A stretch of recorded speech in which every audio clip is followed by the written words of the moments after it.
মানস দেহ গেহ যো কিছু ওর পিলু তুয়া পদে নন্দ কিশোর। হরে কৃষ্ণ, দণ্ডবোধ প্রণাম। আমরা শ্রীকৃষ্ণর সন্ধানে গ্রন্থের দ্বিতীয় অধ্যায়ে আছি। দ্বিতীয় অধ্যায়ের নাম কীর্তন করা ও কৃষ্ণকে জানার পদ্ধতি। ओके, सो कीर्तन करा और कृष्ण के जाना पद्धति, हाउ टू नो कृष्ण। ग्रंथ का नाम क्या है? श्री कृष्ण संधाने। हिंदी में क्या लिखा है? कृष्ण की ओर, on the way to Krishna consciousness, on the way to Krishna English में। तो भगवान की ओर हम लोग जा रहे हैं। ओके, आस्ते आस्ते अभी चैप्टर 2 चल रहा है, आस्ते आस्ते हम लोग भगवान कृष्ण की ओर जा रहे हैं।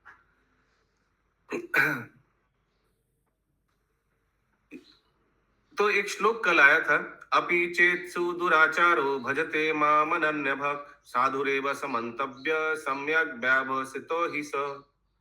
उस श्लोक में हम लोग ने देखा कि कोई अगर भगवत सेवा में जो स्थित है लेकिन अगर फॉल डाउन हुआ तो उनको असाधु नहीं मानना चाहिए। कल आया था ना, ये चर्चा हो रहा था। तो उसी के बारे में आगे बताया गया।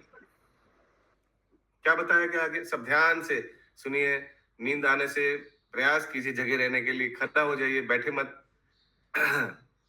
এই শ্লোকে কৃষ্ণ দেখাচ্ছেন যে এমন কি কেউ যদি অসদাচারে নিযুক্ত থাকে কিন্তু সেই সঙ্গে কৃষ্ণ ভাবনায় নিয়োজিত হয়, সে একজন সাধু বা ধার্মিক ব্যক্তি বলে বিবেচিত হবে। অন্যভাবে বলা যায়, বিগত সঙ্গের প্রভাবে একজনের অসৎ অভ্যাস থাকলেও সে যদি পূর্ণভাবে কৃষ্ণ ভাবনায় নিয়োজিত হয় তবে এই অভ্যাসগুলি গুরুত্বপূर्ण বলে বিবেচিত হবে না।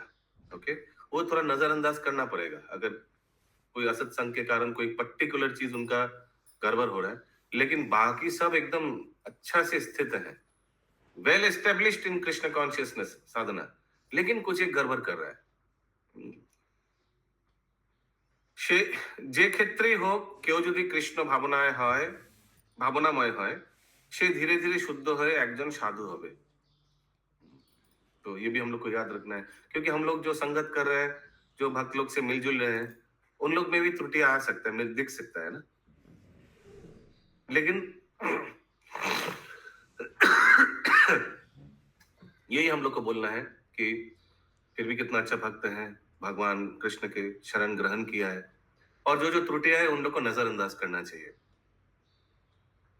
কৃষ্ণ ভক্তি সাধনায় যতই একজন উন্নতি করবে তার অসৎ অভ্যাসগুলি হ্রাস প্রাপ্ত হবে এবং সে সাধক জীবনে সাফল্য লাভ করবে। तो इसका सीक्रेट क्या है? जुड़े रहना रहेगा, लगे रहो तो जो भी प्रॉब्लम्स है वो आस्ते आस्ते चला जाएगा। सबके लिए, ये सबके लिए लागू है। आप में से या हम सभी में से किनको किनको लगता है कि आगे से थोड़ा साधु हुआ है, हम इस्कॉन में आने के बाद थोड़ा साधु हुआ है? सत्य बात बताइएगा।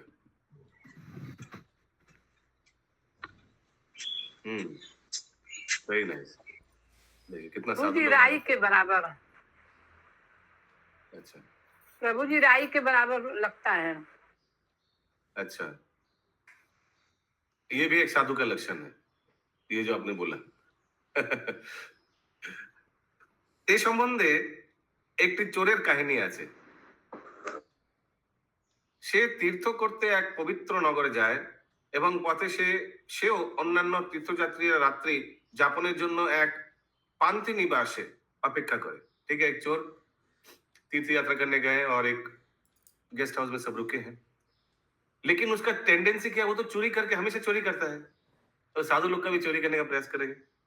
চুরির কাজে অভ্যস্ত হওয়ার চোরটি অন্যান্য তীর্থযাত্রীদের মালপত্র চুরির জন্য মতলব করতে শুরু করলো, কিন্তু সে ভাবলো আমি তীর্থ করতে বেরিয়েছি, তাই এইসব মালপত্র চুরি করা আমার শোভা পায় না, না আমি চুরি করব না। তথাপি অভ্যাস বশত মালপত্রের হাত না দিয়ে সে পারল না। তাই সে একজনের ব্যাগ তুলে নিয়ে অন্য একজনের জায়গায় রাখলো এবং তারপর আরো একজনের ব্যাগ তুলে নিয়ে অন্য একজনের জায়গায় रखलो। हाँ, हरे कृष्णा। इस तरह से वो व्यवहार करे, समझ में आ रहा है ना? यहाँ का बैग वहां रखना है, क्या करेगा, उसका अभ्यास हो गया, इज फीलिंग वेरी अनकंफर्टेबल। हमेशा वो चोरी वोरी किया है। अभी साधु लोग का संगत में आ गया। हेरा फेरी से नहीं जाएगा। পাইপ পাতা পরে আবার এর ছবিটাও দিয়ে দিয়েছে। अच्छा, क्या अशोक प्रभु क्या बोल रहे हैं आप?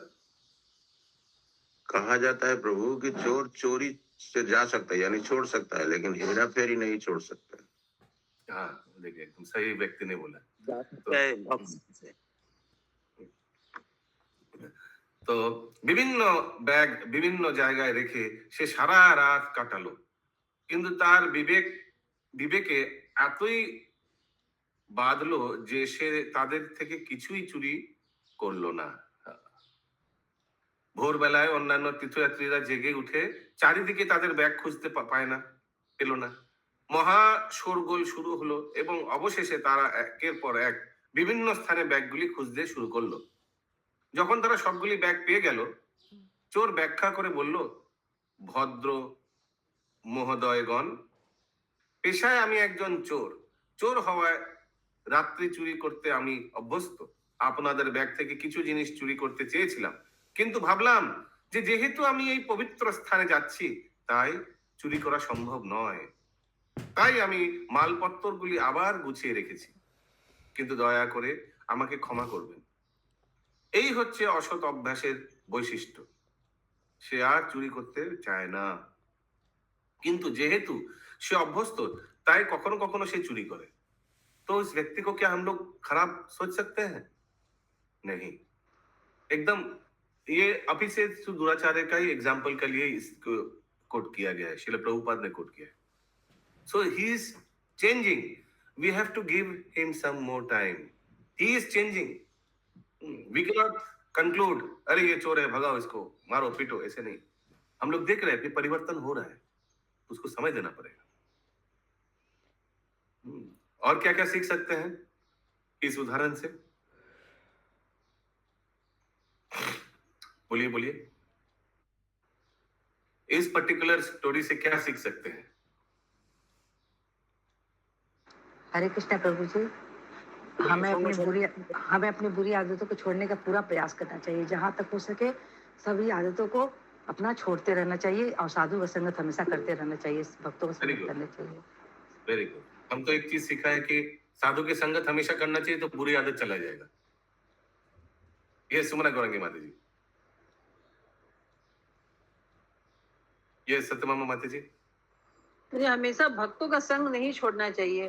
भक्तों का संग और भक्ति छोड़ने से ही तो हमारा फॉल डाउन होना शुरू हो जाएगा प्रभु जी। हाँ, हरे कृष्णा प्रभु जी। हाँ बोलिए माता जी।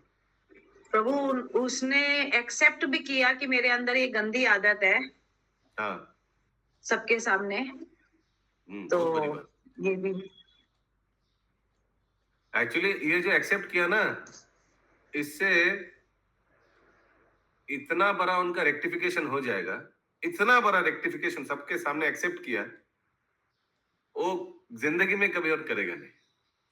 बहुत लोग सोच सकता है अरे एक्सेप्ट करने का क्या दरकार है, जो हो गया सो गया, रात गया बात गया, ऐसे कोई बोलता है ना, अभी नहीं करेंगे, जो हो गया छोड़ना, बोलने का क्या दरकार है सबके सामने। बट ये जो उन्होंने किया, he kept himself on testing fire। देर से ही सही पर जागा तो। এই হচ্ছে অসৎ অভ্যাসের বৈশিষ্ট্য। সে আর চুরি করতে চায় না, কিন্তু যেহেতু সে অভ্যস্ত তাই কখনো কখনো সে চুরি করে। এই জন্য কৃষ্ণ বলেছে যে অসৎ অভ্যাস থেকে বিরত হতে যে সংকল্পবদ্ধ হয়েছে এবং কৃষ্ণ ভাবনায় উন্নতি করছে সে সাধু বলে গণ্য হবে। এমনকি পুরনো অভ্যাস বা হঠাৎ সে যদি তার दोषের অধীন হয়, पुराना अभ्यास अगर बीच बीच में आ भी गया फिर भी उसको साधु रिगार्ड करना है। एट द सेम टाइम उल्टा भी याद रखिएगा, हम लोग अगर कुछ खराब चीज बीच बीच में कर रहे हैं जो नहीं करना चाहिए, ये श्लोक का गलत फायदा नहीं उठाना चाहिए। देखिए प्रभुपाद भी एक्सेप्ट किया है, इसीलिए हमारा हो रहा है, ऐसा भी नहीं, तुरंत उसे निकलना चाहिए। পরের শ্লোকে আমরা দেখতে পাই যে শ্রীকৃষ্ণ বলছেন ক্ষিপ্রং, यस बोलिए माताजी, प्रभु जी बोलिए। हरे कृष्णा प्रभु। हरि हरे बोल। कृष्णा। हाँ बोलिए। अब जैसे आप एक कहानी बताया ना, इसके ठीक उल्टा अगर हम सत्य का अभ्यास करने की चेष्टा करें, जो बोलते हैं हमसे होगा नहीं, अगर चेष्टा भी करें, अगर गलती से हो भी नहीं भी होता है तो भी चेष्टा करते जाए तो पता चला कि एक दिन हो जाएगा। यस, वेरी इसकी गुड, उल्टा। Very good. What is the loss? वो एक श्लोक आता है ना, व्हाट इज द लॉस? अगर कोई भक्ति में बहुत आगे बढ़ रहा है, आगे बहुत बढ़ गया लेकिन फॉल डाउन हो गया, what is the loss? What was that श्लोक? वेरी फेमस श्लोक, राजीव बंग प्रभु है।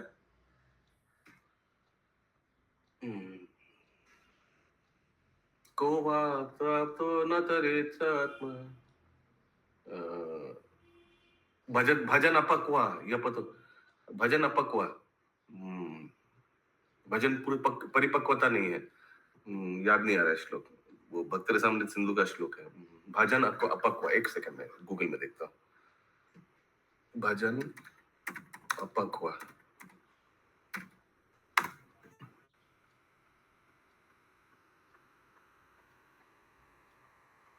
ओके, नहीं मिल रहा है। तो उस श्लोक में यही था कि अगर सोचिए कोई अपना डिवोशनल सर्विस बहुत अच्छा से करते करते बहुत कम समय में बहुत आगे बढ़ गया, लेकिन बढ़ने के बाद फॉल डाउन हुआ, तो वो श्लोक बोलते उसमें क्या loss? On the other hand, एक व्यक्ति जो अपना ऑक्यूपेशनल ड्यूटी एकदम परफेक्टली कर रहा है, यानी अपना जो भौतिक कार्य है, सामाजिक कार्य, पारिवारिक कार्य एकदम परफेक्टली कर रहा है, लेकिन भक्ति में नहीं है, दोनों में से कौन का सुकृति ज्यादा है? ऑब्वियसली फर्स्ट, जो भक्ति में कार्य कर रहा है उसका। हाँ, लेकिन फॉल डाउन हो गया, नहीं रख पाया, नहीं स्थिर रह पाया। वेरी वेरी फेमस श्लोक, भजन अपक्वा यत्रा कुमभ्योद, भजन अपक्वा, आगे नहीं। ओके, आगे तो आगे दिया है, श्री भगवान बता रहे हैं भगवत गीता में, क्षिप्रं भवति धर्मात्मा, क्षिप्रं भवति धर्मात्मा शाश्वचान्ते गच्छति, शाश्वतशान्तिं गच्छति।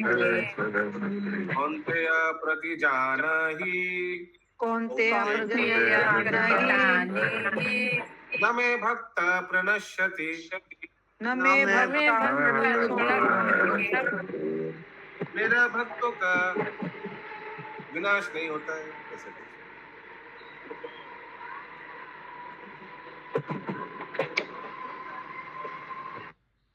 ओके, সে শীঘ্র ধর্মাত্মা হয়ে চির শান্তি লাভ করবে। ক্ষিপ্রম ভবতি ধর্মাত্মা, बहुत जल्दी वो व्यक्ति धर्मात्मा एकदम साधु व्यक्ति हो जाएगा। हे कुंती पुत्र अर्जुन, স্পষ্ট ভাবে ঘোষণা করে বলো যে আমার ভক্তের কখনোই বিনাশ হয় না। My devotees never fall down because खाता खोल लिया है ना। somebody who is in Krishna consciousness one way traffic है, एक बार कोई आ जाए तो फंस गया, एकदम एक दिन ना एक दिन भगवत धाम जाके ही रहेगा। কৃষ্ণ ভাবনায় আশ্রয় গ্রহণ করার জন্য এখানে কৃষ্ণ দ্বারা দৃঢ়ভাবে ঘোষণা করা হয়েছে যে অতি শীঘ্র সে সাধুতে পরিণত হবে। একজন বৈদ্যুতিক পাখার প্লাগটি টেনে বের করতে পারে, তবুও পাখাটি চলতে থাকে, এমনকি বৈদ্যুতিক সংযোগ বিচ্ছিন্ন হওয়া সত্ত্বেও, কিন্তু সকলেই জানে যে পাখা শীঘ্রই থেমে যাবে। একবার আমরা কৃষ্ণের চরণাপন্ন আশ্রয় গ্রহণ করলে সুইচ বন্ধ করার মতো আমাদের কর্মী জীবনের কাজের পরিসমাপ্তি করতে পারি। এই সব কাজের पुनरावर्तन घटलेও बुझते হবে शीघ्र ही ता ह्रास प्राप्त হবে। अरे बोल, कल कोई एग्जाम्पल बता रहा था कि पंखा एक बार बंद करने से, लाइट से तो इलेक्ट्रिसिटी बंद कर दिया, फिर भी वो थोड़ा ब्लेड घूमते रहता है 3-4 सेकंड। ठीक वैसे ही जो एक बार व्यक्ति भक्ति में आ गया तो सोचिए उसका जरा जगत से कनेक्शन टूट गया, इलेक्ट्रिसिटी ऑफ हो गया, लेकिन थोड़ा टाइम लगेगा, अभी भी ब्लेड घूम रहा है 2-4 बार, तो उसका भी थोड़ा टाइम लगेगा, बीच बीच में गलतियां होगा, लेकिन उसको नजरअंदाज करना चाहिए। अगर सोचिए शिल प्रभुपाद बहुत कठोर होता, उन्हीं व्यक्ति को चुनना जो एकदम स्थिर है और बाकी सबको भगा देता, तो क्या इस्कॉन इतना बड़ा होता आज? नहीं। नहीं प्रभु शिल जी, नहीं। प्रभुपाद कितना नजरअंदाज किया, उदाहरण दीजिए, कितना नजरअंदाज किया। शिल प्रभुपाद के क्लास में, मैचलेस गिफ्ट शॉप में न्यूयॉर्क में, शिल प्रभुपाद जब प्रवचन करते थे, लोग पीछे बैठ के स्मोकिंग करते थे, क्या शिल प्रभुपाद उन लोग को भगा दिया? गर्लफ्रेंड बॉयफ्रेंड पीछे एक दूसरे के कंधे पे हाथ देकर बैठ के क्लास करते थे, शिल प्रभुपाद वो सब भी टॉलरेट किया। जब शिल प्रभुपाद यज्ञ अनुष्ठान किया तो भक्त लोग यज्ञ कुंड से फल केला उठा के खाने लग गया, शिल प्रभुपाद तो बहुत गुस्सा हो गया था, लाल हो गया था शिल प्रभुपाद लेकिन फिर भी टॉलरेट किया। शिल प्रभुपाद क्या ना क्या टॉलरेट किया है। फिर शिल प्रभुपाद को अपना खाना, क्या नाम उनका फ्रिज में रखना पड़ा, फ्रिज के नीचे नॉनवेज था, ऊपर में उनके लिए मिसेस अग्रवाल थोड़ा जगह दे दिया था वेजिटेरियन रखने के लिए, तो शिल प्रभुपाद उसमें भी रखा, टॉलरेट किया। कितना भक्तों का, जिन भक्तों जो भक्त को सोचा कि कल दीक्षा देंगे, बहुत अच्छा, वही भक्त और एक भक्त के साथ रात में आकर शिल प्रभुपाद को शराब के बोतल से मारने के लिए प्रयास किया, शिल प्रभुपाद वहां से चला जाने पड़ा। सोचा कल ही हम इनको ये भक्ति में आगे बढ़ाने के लिए इनिशिएशन देना पड़ेगा, वही पिछले दिन रात को शराब पी के आया और सोचे ये भी टॉलरेट किया, तो व्हाट नॉट ही टॉलरेटेड। तो ये तो कोई किसी का फॉल डाउन, ये सब हम लोग को ज्यादा सोचना नहीं चाहिए कि ऐसा है तो वो ऐसा भक्त होता है, ऐसा भी इस्कॉन का भक्त है, ऐसे नहीं सोचना चाहिए। It's okay. यस, नरेंद्र सरोवर प्रभु, सत्यभामा माता जी बताइए। वही स्मोकिंग करके उनका सामने ही धुआं फेंकता था माता जी, प्रभु जी, और उनका नहीं, ये कपड़ा हमने सुना नहीं, ये तो हमने सुना नहीं, ये क्या? नहीं, एक तो सीनियर भक्त है, मेरी सिस्टर है, वो मेरे को बता रही थी, कोई बुक में पढ़ी थी, बोले थे उसके कपड़े तक पहन लेते थे वो लोग। हाँ, चोरी करते थे, कपड़े चोरी हाँ। साधु साउथ अफ्रीका में हुआ था। तो साउथ अफ्रीका में 6 रेगुलेटिव प्रिंसिपल्स था। हम लोग का 4 नियम है ना, अफ्रीका में 6 रेगुलेटिव प्रिंसिपल्स था। 6 क्या था? 5वां था no eating mosquitoes in class. आप लोग कोई करता है ऐसे? कौन कौन करते हैं? हाथ उठाइए। एक जन हाथ उठा दिया already. No eating mosquitoes in class, 2-3 जन है। अच्छा, हिंदी में बताइए क्या बोल रहे हैं। क्लास में मच्छर खाना मना है, अफ्रीका में ये नियम था। अरे बाप रे। और 6 क्या था? नो स्टीलिंग स्वामी जी's क्लोथ्स। शिल प्रभुपाद जो धोती वोती सुखाने देते थे, इन लोग चोरी करके ले जाते थे।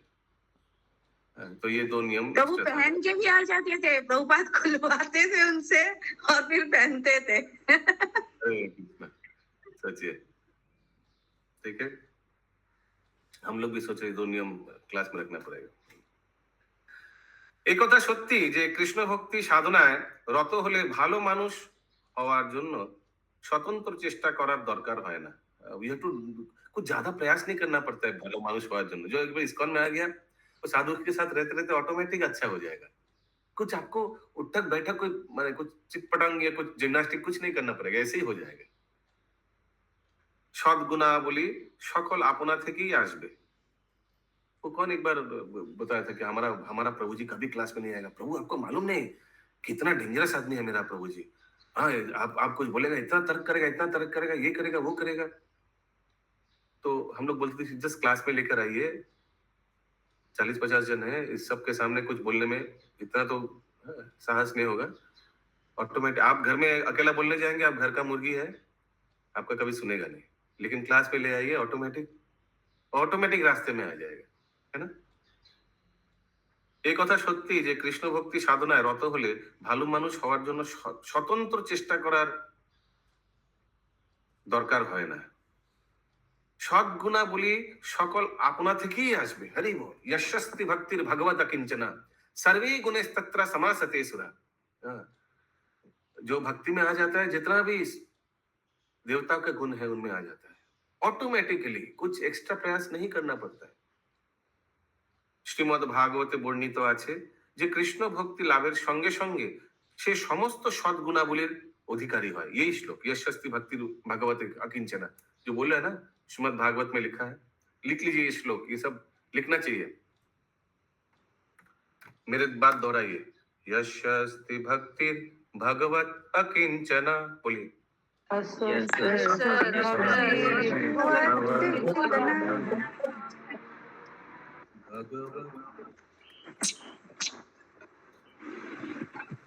सर्वे गुणे समासते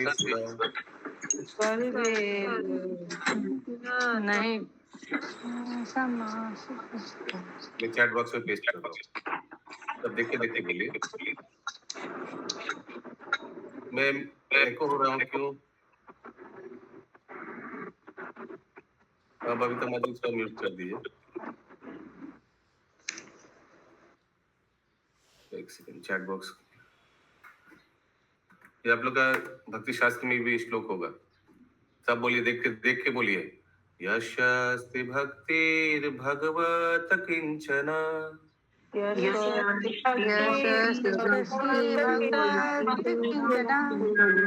सर्वे गुणस्तत्र समासते सुरा सर्वे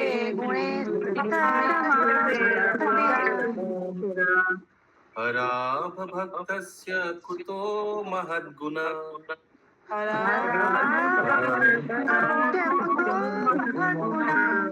मनोरथेन प्रतिधावतो बहिः।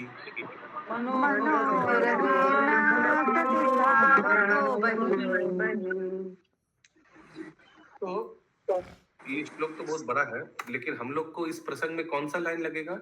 दूसरा लाइन, यानी सर्वे गुणे तत्र समासते सुरा। सुरा माने देवता, सब देवताओं के गुण उस व्यक्ति में आ जाता है। तो देवता लोग देवता बना बहुत पापड़ बेलने के बाद, हाँ, ऐसे नहीं। They have lot of good qualification and qualities. That's why they have been selected as representatives of particular department by the Supreme Lord Krishna. उन लोग को सिलेक्ट किया गया, भाई तुम वायु को देखो, भाई तुम विद्या को देखो।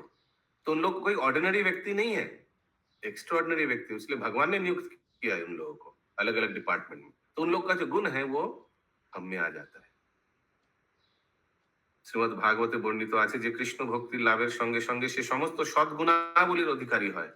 অপর পক্ষে অন দি আদার হ্যান্ড যার ভগবত ভক্তি নেই অথচ সে বহু গুণ সম্পন্ন, তার সব গুণাবলী অর্থহীন। हरि बोल। हाँ, और सोचिए जो भक्ति योग में नहीं है लेकिन उनका बहुत अच्छा गुण है, बहुत दानी है, ज्ञानी है, हाँ, धनी है, सुंदर है, शक्तिशाली है, लेकिन कृष्ण भक्त नहीं है।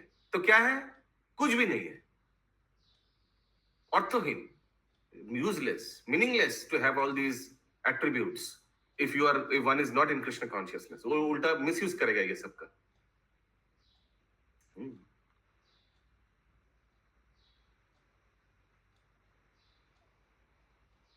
কারণ অবাঞ্ছিত কাজে সে কোনোভাবেই বাধা প্রাপ্ত হবে না। যার কৃষ্ণ ভক্তি নেই সে নিশ্চয়ই এই জড় জগতে दुष्कर्म করবে। उसी गुण को लेकर ही विल मिसयूज, जो मैं बता रहा था। सब रिपीट कीजिए। जन्म कर्म च मे दिव्यम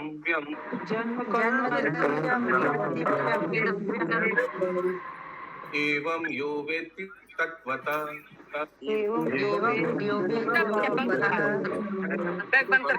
देहं पुनर्जन्म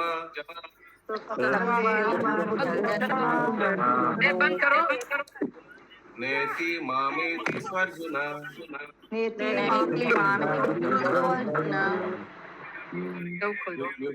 म्यूट करिए। मेरा आएगा ना इससे आवाज। म्यूट करिए। शैलदेवी माता जी म्यूट करिए। हे अर्जुन, আমার আবির্ভাব ও কার্যাবলীর দিব্য প্রকৃতি সম্বন্ধে সচেতন হয়ে যে দেহত্যাগ করে সে মর্তলোকে আর জন্মগ্রহণ করে না, किंतु আমার शाश्वत धाम लाभ करे। तो भगवान का जो कार्यकलाप गुणावली जानता है, वाई भगवान का एक लीला के पीछे क्या रहस्य है। কৃষ্ণের আবির্ভাবের उद्देश्य এখানে আরো ব্যাখ্যা করা হয়েছে इस श्लोक में। भगवान का आविर्भाव का उद्देश्य क्या है? क्या उद्देश्य है? कोई बता पाएगा? इस श्लोक में दिया हुआ है, जन्म कर्म च मे दिव्यम एवं यो इति तत्वतः। भगवान का आविर्भाव का उद्देश्य क्या है? जीवों को वापस ले जाना।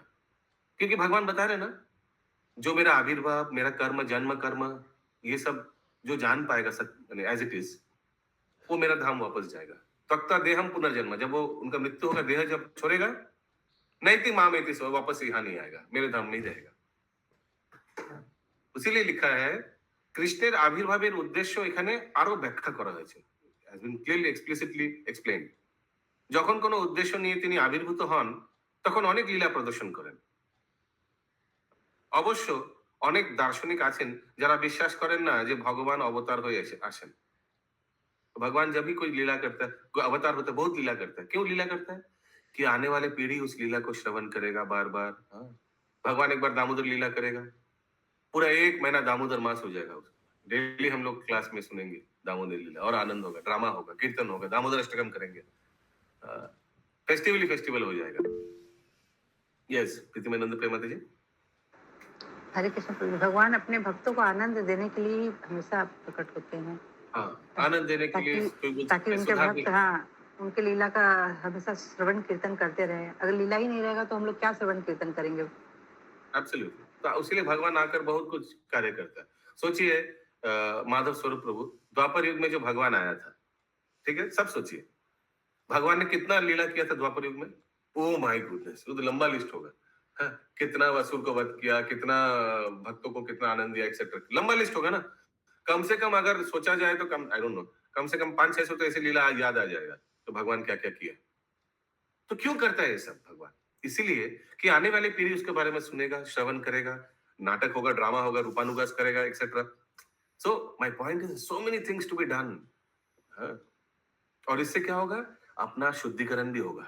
ये सब करते करते, इस प्रोसेस में करते करते लोग अपना अपना साफ भी हो जाएगा। इसीलिए जैसे भक्ति वृक्ष में क्या क्या नया होता है, श्रवण होता है, फिर टूर्स में जाते हैं हम लोग बुक डिस्ट्रीब्यूशन करते हैं, ड्रामास करते हैं।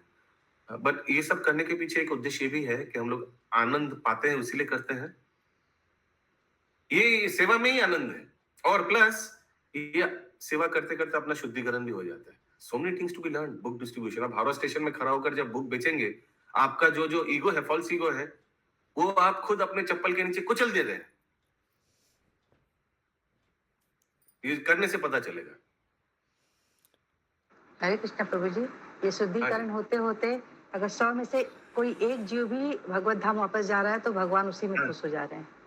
हाँ, एब्सोल्युटली।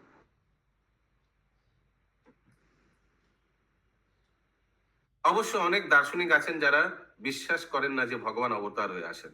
তারা বলেন ভগবান এই পচা দুর্গন্ধময় জগতে আসবেন কেন? ভগবান নেই আতে यहाँ। কিন্তু ভাগবত গীতা থেকে আমরা অন্যভাবে তথ্য পাই। আমাদের সব সময় মনে রাখা উচিত যে আমরা ভগবত গীতা পড়ি ধর্মশাস্ত্র হিসাবে, আর ভগবত গীতায় যা কিছু শিক্ষা দেওয়া হয়েছে অবশ্য তা গ্রহণ করতে হবে, অন্যথায় তা পড়ার কোনো যুক্তি নেই। Bhagavad Gita, whatever is given in Bhagavad Gita, all has to be accepted and followed. Otherwise, what is the point in reading? बहुत लोग तो हमारे घर में भी, पापा तो भगवत गीता पढ़ते थे श्लोक प्रभुपाद का, लेकिन maximum time Bhagavad Gita red कपड़ा में बंधा हुआ मंदिर में रखा जाता है, उसका पढ़ाई नहीं होता है। बहुत लोगों के घर में ऐसे रखा हुआ है ना, एक रेड कपड़ा खरीद के भगवत गीता में पैसा के उसमें रख दे, बस हो गया। গীতায় কৃষ্ণ বলেছেন যে এক বিশেষ উদ্দেশ্যে নিয়ে তিনি অবতার হয়ে এসেছেন। কোন সা শ্লোক? परित्राणाय साधुना विनाशाय च दुष्कृतम। वो विशेष उद्देश्य, भगवान उद्देश्य लेकर, एजेंडा लेकर आए हैं अवतार। আর তার উদ্দেশ্যের সাথে কিছু কার্যাবলীও दृष्टांत रूपे আছে। भगवान का उद्देश्य के साथ साथ भगवान का लीला भी है। जैसे परित्राणाय साधुना, भगवत गीता में भगवान ने बताया। अभी द्वापर युग में जब भगवान आया, कितना भक्तों को परित्राण किया, विनाशाय च दुष्कृतम, कितना असुर को मारा भी। আমরা দেখি যে অর্জুনের রথচালক রূপে কৃষ্ণ সক্রিয় এবং কুরুক্ষেত্রের যুদ্ধে কত বিষয়ে কৃষ্ণ জড়িত। भगवान पूरा मैंने Krishna is involve in so many activities. ये जो युद्ध हुआ, युद्ध में भी भगवान का अलग अलग कितना लीलाएं हैं। सिर्फ रथ में सारथी बना नो, भगवान पूरा एक्चुअली पूरा भगवान का ही तो हाथ था युद्ध के बाद पीछे। ঠিক যেমন কোন যুদ্ধে এক ব্যক্তি বা জাতির ওপর এক ব্যক্তি বা জাতির পক্ষ গ্রহণ করে, পক্ষপাতিত্ব প্রদর্শন করে, ভগবান কৃষ্ণ যুদ্ধক্ষেত্রে পক্ষপাতিত্ব করে অর্জুনের পক্ষ গ্রহণ করেন। প্রকৃতপক্ষে কৃষ্ণ কারুর পক্ষপাতী নন, কিন্তু ব্যাহত তাকে পক্ষপাতী মনে হয়। যাই হোক, এই पक्षपातित्व के साधारण अर्थ ग्रहण करो जितना भगवान तो किसी का पक्ष में बोलेगा नहीं, भगवान सबका सुहृद है, लेकिन फिर भी जो भक्त है भगवान उनका साइड लेते हैं। इसीलिए लास्ट में लिखा है जाई हो कि पक्षपाती तो साधारण अर्थ ग्रहण करो उचित न है कि भगवान ने ऐसे ही साइड ले लिया। नहीं, भगवान ने अर्जुन का क्यों साइड लिया? बिकॉज वो धर्म का साइड में था। जस्ट नॉट भगवान ने टॉस किया और भगवान ने अर्जुन का साइड ले लिया, ऐसा नहीं। धर्म और अधर्म की लड़ाई। यस, এই শ্লোকে কৃষ্ণ আরো উল্লেখ করেছেন যে মর্ত জগতে তার অবতার দিব্য, দিব্যম জন্ম কর্মচ মে দিব্যম। দিব্যম শব্দটির অর্থ অপ্রাকৃত, তার কার্যাবলী কোনোভাবেই সাধারণ নয়। भगवान का जन्म भी साधारण नয়, भगवान के कर्म भी साधारण नয়। आप में से कौन है जो दो वृक्ष के बीच से चले जाएंगे और दो वृक्ष उखड़ जाएगा? कोई है? दिलीप प्रभु सोच रहे हैं, हो सकता है, ट्राई करना पड़ेगा। तो जन्म कर्म, कोई है आप लोग में से जो जन्म के बाद नदी पार हुआ है या जन्म जेल में हुआ है? एवरीथिंग इज सो दिव्य, सब अलौकिक, एक्स्ट्राऑर्डिनरी। এমনকি আজও ভারতে আগস্ট মাসের শেষের দিকে জনসাধারণ কৃষ্ণের জন্মদিন সম্প্রদায় নির্বিশেষে উদযাপন করতে অত্যন্ত, যেমন পাশ্চাত্য জগতে খ্রিস্ট জন্মোৎসবের দিন যিশু খ্রিস্টের जन्मदिन पालन करा है, उसी तरह श्री प्रभुपाद बोल रहे हैं। ये तो न्यूयॉर्क में श्रील प्रभुपाद सब मैक्सिमम लेक्चर्स दिया है, उसी से लिया गया ये कृष्ण की संधान है ये बुक। तो श्रील प्रभुपाद ने न्यूयॉर्क में बोल रहा है कि उसी तरह जैसे आप लोग इधर क्रिसमस बहुत मनाते हो, जीसस क्राइस्ट का जन्मदिन, वैसे ही हमारे इंडिया में अगस्त महीना में जन्माष्टमी बहुत बड़ा मनाया जाता है। कृष्णेर जन्मदिन के जन्माष्टमी बोले, और এই শ্লোকে কৃষ্ণ আমার জন্ম উল্লেখ করতে গিয়ে জন্ম শব্দটি ব্যবহার করেছেন, কারণ তার জন্ম আছে, তার লীলা আছে। কৃষ্ণের জন্ম ও তার কার্যাবলী দিব্য বা অপ্রাকৃত, অর্থাৎ সাধারণ জন্ম কার্যাবলীর মতো নয়। It's not like any ordinary birth भगवान का। हालांकि भगवान का तो बर्थ हो ही नहीं सकता, लेकिन भगवान फिर भी जन्म लेते हैं, माध्यम बनाते हैं किसी माता पिता को, भक्त को माता पिता रूप में माध्यम बनाते, गुरु को भी एक माध्यम बनाते, किसी भक्त को गुरु के माध्यम से आते हैं। কেউ জিজ্ঞাসা করতে পারে কিভাবে কৃষ্ণের কার্যাবলী অপ্রাকৃত? তিনি জন্মগ্রহণ করেন, তিনি অর্জুনের সাথে যুদ্ধ অংশগ্রহণ করেন। বসুদেব নামে তার পিতা আছেন, বসুদেব নামে, আর তার মা দেবকী, এবং তার পরিবার একে অপ্রাকৃত বা দিব্য মনে করার কি আছে? তো कोई पूछ सकता है कि हाउ इज कृष्णा's बर्थ एक्स्ट्राऑर्डिनरी? उनका भी तो एक माता पिता है, कोई फ्रेंड्स है, रिलेटिव्स है, जैसे हमारा भी है। तो हमारे से भगवान कृष्ण का जन्म इतना अलौकिक क्यों है? How is it different? Srila Prabhupada उत्तर में बोल रहे हैं, কৃষ্ণ বলেছেন এবং जो ব্যক্তি তৎপতা, আমাদের অবশ্যই তার জন্ম ও কর্ম যথাযথভাবে জানতে হবে। কৃষ্ণের জন্ম ও কর্ম যথাযথভাবে জানার ফল হলো ত্যক্তা দেহম পুনর্জন্ম নৈতি মামেতি স্বর্জুনা। এই ভৌতিক দেহ ত্যাগ করে সে আর জন্মগ্রহণ করবে না, কিন্তু সে সরাসরি কৃষ্ণের কাছে ফিরে যাবে। जो भगवान का जन्म कर्म के बारे में जान पाएगा एज इट इज, वो इस जड़ जगत से निकल जाएगा। लेकिन सोचिए, जो आपका और मेरा जन्म कर्म के बारे में जान पाएगा, क्या उस व्यक्ति का मुक्ति होगा? क्या वो भगवत धाम जाएगा? नहीं, not at all. So this is how it is different. সে শাশ্বত চিন্ময় জগতে গিয়ে তার সच्चिदानंद स्वरूप लाभ করবে। हरि बोल। तो भगवान का जन्म, कृष्ण का जन्म कर्म के बारे में जो जानेगा, वो भगवान के धाम में जाकर अपना स्वरूप सिद्धि लाभ करेगा। स्वरूप सिद्धि means what? Constitutional position. Sir eternal spiritual position. हाँ, वहाँ पर उनका क्या पोजीशन है प्रभु जी, किस भाव में सेवा करते हैं, क्या सेवा करते हैं, ये चीज उनको पूरा प्राप्त होगा। ऊपर में Correct? जाके प्राप्त हो जाएगा। কেবল মাত্র কৃষ্ণের জন্ম, কৃষ্ণের অপ্রাকৃত বৈশিষ্ট্যের যথার্থ জ্ঞান দ্বারা সবই লাভ হয়। ये सिर्फ भगवान का ही जानने से होगा, आपका मेरे जानने से कोई कुछ नहीं होगा। সাধারণত একজন দেহত্যাগ করলে তাকে আরো একটি দেহ গ্রহণ করতে হয়। জীবাত্মার কর্ম অনুসারে আত্মার এই দেহান্তর অর্থাৎ জীবাত্মার এক দেহ থেকে অন্য এক দেহে পোশাক পরিবর্তনের জন্য জীবসমূহের জীবন অতিবাহিত হচ্ছে। ऐसे ही कट जा रहा है हम लोग का जीवन, एक शरीर से दूसरा शरीर, दूसरा शरीर से तीसरा शरीर, জাস্ট লাইক কাপড়া বদলনা जैसा। এই মুহূর্তে আমরা মনে করতে পারি যে এই ভৌতিক দেহই আমার প্রকৃত দেহ, কিন্তু এই দেহটি একটি পোশাকের মতো। আসলে আমাদের একটি যথার্থ চিন্ময় শরীর আছে। ये जो शरीर अभी जो हम लोग का पास है, जो शरीर लेके हम लोग अभी क्लास कर रहे हैं, ये जस्ट एक शर्ट जैसा है। ये हम लोग का टेम्पोररी शरीर है, लेकिन हम सभी का एक ओरिजिनल स्पिरिचुअल बॉडी भी है। हम सभी का, आपका मेरा सबका है भगवान के धाम में। জীবের চিন্ময় শরীরের তুলনায় এই জড় শরীরটি হচ্ছে বাহ্যিক। This is external body, we have an internal body also, মানে স্পিরিচুয়াল বডি। যখন এই জড় শরীরটি পুরনো ও জীর্ণ হয় বা দুর্ঘটনায় এই দেহটি অকর্মণ্য হয়ে পড়ে, তখন আমরা একটি ময়লা জীর্ণ পোশাকের মতো এটিকে পাশে সরিয়ে রেখে আরো একটি ভৌতিক দেহ গ্রহণ করি। जब ये शरीर एक्सीडेंट हो जाता है, एक्सीडेंट के कारण मृत्यु हो जाता है या जरा हो जाता है, बूढ़ा हो जाते हैं, तो फिर उस समय हम लोग शरीर परिवर्तन करते हैं। जस्ट लाइक आप लोग ने देखा है नेशनल ज्योग्राफिक चैनल में कैसे एक स्नेक अपना शरीर को त्याग करता है, स्किन को, शरीर नहीं स्किन को निकल आते पुराना स्किन से, देखा है ना आप लोग।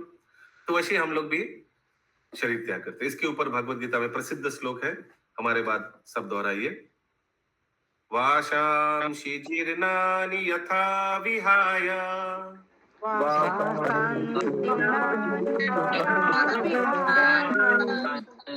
नवानि गृह्णाति नरोपराणि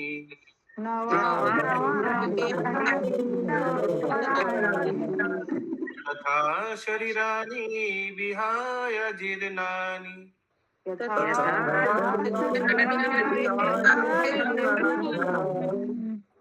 अन्यानि संयाति नवानि देहि।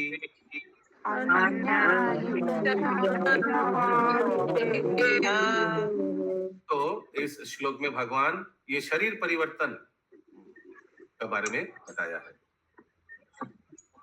म्यूट प्लीज, म्यूट करिए। एक व्यक्ति पुरानो पोशाक ছেড়ে যেমন নতুন পোশাক পরে, অনুরূপ ভাবে আত্মাও তেমনি পুরনো ও অকর্মণ্য দেহ। অকর্মণ্য দেহ মানে जो कोई काम का नहीं रहा, माने सोचिए बूढ़ा हो गया या एक्सीडेंट हो गया, हाथ पैर टूट गया, वो कोई काम का नहीं रहा। তেমনি অনুরূপ ভাবে আত্মা তেমন পুরনো অকর্মণ্য দেহ ছেড়ে নতুন জড় দেহ গ্রহণ করে। আত্মা फिर इसको बोलते transmigration of soul from one body to another, transmigration of soul. Hare Krishna Prabhu. অকর্মণ্য, হ্যাঁ বলুন। অকর্মণ্য মানে যে আমি কৃষ্ণকে ভজন করতে পারলাম না, সেটাই হলো অকর্মণ্য দেহ, হ্যান্ডিক্যাপ দেহ নয়। যেটা এখানে তো বলা হচ্ছে হ্যান্ডিক্যাপ্টেরই, মানে অকর্মণ্য, যে কোনো काम का नहीं है, जो शरीर कोई काम का नहीं है उसको त्याग करके পুরানো মানে জরা, মানে বৃদ্ধ हो गया, ও অকর্মণ্য। অ্যাক্সিডেন্টের কথা বলেছিলেন একটু আগে, শিল প্রভুপাদ বলছেন, দেখুন যখন এই জড় শরীরটি পুরানো ও জীর্ণ হয় বা দুর্ঘটনায় এই দেহটি অকর্মণ্য হয়ে পড়ে। পেয়েছেন লাইনটি? দু তিনটি লাইন শুনে। হ্যাঁ, অকর্মণ্য মানে অ্যাক্সিডেন্টের জন্য যে শরীরটি অকর্মণ্য, মানে দিলীপ প্রভু, because of accident the limbs are not working, so that is the time to change, transmigrate the soul into a new body. Okay, जैसे कोई काम का नहीं है, कोई काम का नहीं है शरीर, या बूढ़ा हो गया, हाँ, तो उस समय शरीर परिवर्तन करने का टाइम आ गया है। Then let us keep it here. Jagat Guru शिल प्रभुपाद की जय।